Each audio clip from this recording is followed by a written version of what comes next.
Banyak quotes yang beredar di media sosial. Cuma hati-hati karena tidak semua quotes itu benar. Coba perhatikan satu kata-kata yang saya temukan hari ini. Kebebasan yang hakiki adalah ketika kita terbebas dari peranan, pengaruh, dan tekanan orang tua. Apakah kata-kata ini bisa disebut sebuah quotes? Apakah isinya benar?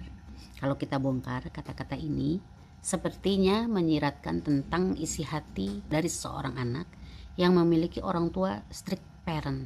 Bagi orang-orang yang membaca ini dan memiliki pengalaman yang serupa, apalagi dikemasnya dengan bentuk tulisan dan warna yang menarik, maka kata-kata ini bisa menjadi sebuah kata-kata penguat yang memperkuat kondisinya. Dan bisa saja menjadi sebuah keyakinan, diyakini kebenarannya, mendukung situasi mereka, merupakan pembenaran atas sikon-sikon yang sedang mereka alami. Tapi coba kita lihat lebih dalam lagi.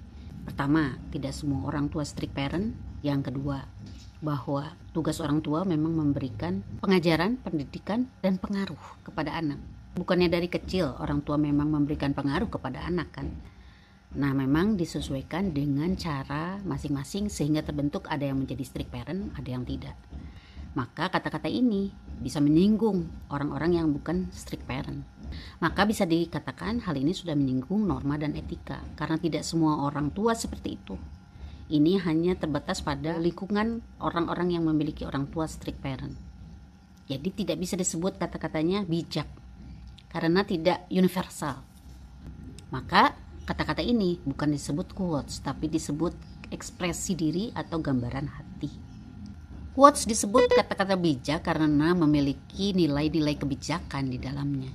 Tidak hanya sekedar gambaran hati, kekesalan, kekecewaan, kemarahan, atau ekspresi diri saja.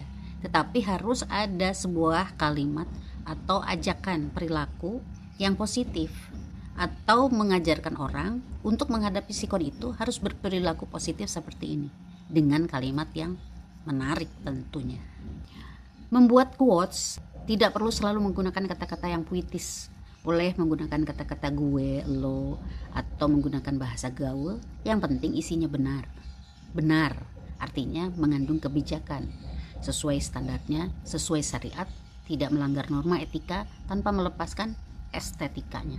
Hasil dari quotes yang baik adalah sebuah sikap yang positif, bisa menginspirasi, bisa memotivasi, bisa memberi semangat kepada pembaca atau penikmat quotes.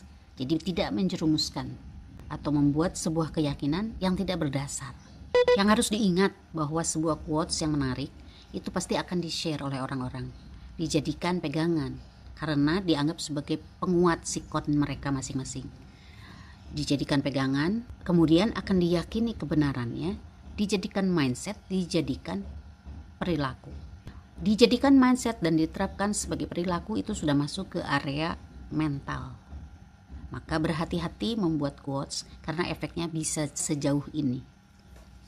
Maka melihat fungsi-fungsi dan efek-efek dari quotes ini, pembuat quotes tidak bisa asal bikin.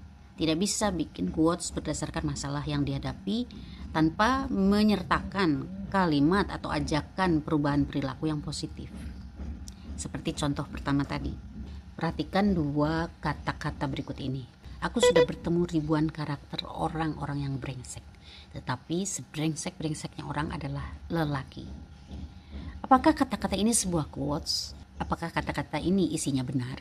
Untuk orang-orang yang mengalami kekecewaan kepada lelaki, kata-kata ini bisa dijadikan sebuah penguat, membenarkan sikonnya saat itu. Tapi apakah ini benar? Tentu tidak benar, karena banyak faktor yang bisa mempengaruhi seseorang menjadi brengsek atau tidak. Kata-kata ini menyiratkan tentang ekspresi hatinya, gambaran dirinya, tanpa menyertakan perilaku yang baik untuk menghadapinya. Tapi karena kata-kata ini cukup mengena di sebagian orang yang mengalami hal yang sama, maka kata-kata ini bisa di-share, bisa disimpan, dijadikan kata-kata penguat. Ya betul, memang laki-laki itu semua brengsek. Maka kemudian akan dijadikan mindset dan dijadikan perilaku, sehingga mereka akan mulai membenci laki-laki, mulai menjauhi hubungan serius dengan lelaki. Nah, tentu saja ini tidak benar. Bagaimana kalau ini terjadi tidak hanya di satu orang, dua orang saja, tetapi banyak yang merasa terdukung oleh kata-kata ini. Maka banyak sekali orang yang sudah merubah keyakinan, mindset, dan perilakunya gara-gara satu kata-kata ini. Kata-kata yang kedua, hidup ini keras, buktikan dirimu kuat. Yang membedakan pemenang dan pecundang hanya satu. Pemenang tahu cara berdiri saat jatuh. Pecundang lebih nyaman tetap ada di posisi jatuh. Yang bikin ini adalah Firsa Besari. Kita bongkar kata-kata ini bahwa di dalam kata-kata ini tidak hanya terdapat curahan hati atau ekspresi diri. Di sini ada ekspresi diri tentang adanya kekalahan dan kemenangan atau kompetisi. Tapi di sini dia juga menyertakan sikap yang seharusnya dilakukan atau yang sebaiknya dilakukan. Artinya orang ini membuat kata-kata ini sudah melihat dari berbagai sisi. Sehingga nanti ketika ada orang yang mengalami masalah serupa, melihat quotes-nya ini bisa terinspirasi, bukan terjerumus. Maka sekali lagi, kata-kata yang mendukung sikon kita belum tentu benar. Kepo Channel.